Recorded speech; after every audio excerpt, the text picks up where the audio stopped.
আল্লাহ তাআলা যেন বান্দাকে বলে, বান্দা বিশ্বাস করো আমি তোমাকে জান্নাত দিতে চাই, আমি তোমারে মাফ করতে চাই। বান্দা তুমি বান্দা তুমি আমার দিকে তুমি একটু দেখো বান্দা, যে আমি তোমারে মাফ করার জন্য কত আয়োজন করছি।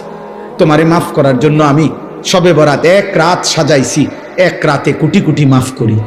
তোমারে মাফ করার জন্য আমি শবে কদর এক রাতে আমি আল্লাহ তাআলা 1000 মাসের রাত্রির চাইতে বেশি মাফ করে থাকি।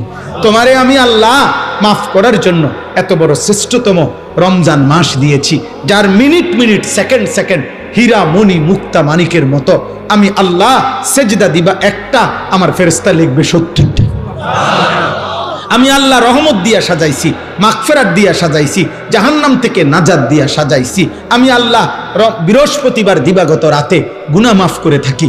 প্রত্যেক দিন তাহাজ্জুদ নামাজের ওয়াক্তে গভীর রাতে কোটি কোটি বান্দা আমি মাফ করি। তাহলে মাফ করার জন্য প্রতিদিন রাত্রে ঠিক করছি, বৃহস্পতিবার রাত্রে ঠিক করছি, শবে বরাত ঠিক করছি, শবে কদর ঠিক করছি, পুরাটা রমজান ঠিক করছি।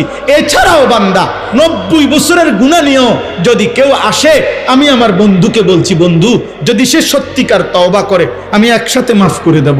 আসমান পরিমাণ গুনাহ নিয়ে আসলে মাফ করে দেব, পাহাড় পরিমাণ গুনাহ নিয়ে আসলে মাফ করে দেব, জমিনের বালুকণা পরিমাণ গুনাহ নিয়ে আসলে আমি মাফ করে দেব। তুমি এরপরে বলো বান্দা, আমি যদি তোমাকে জান্নাত দিতে চাইছি বলে কতভাবে আয়োজন করলাম, আমি আর কি বললে, আর কত সুযোগ দিলে তুমি জাহান্নাম থেকে মুক্তি পাইবা।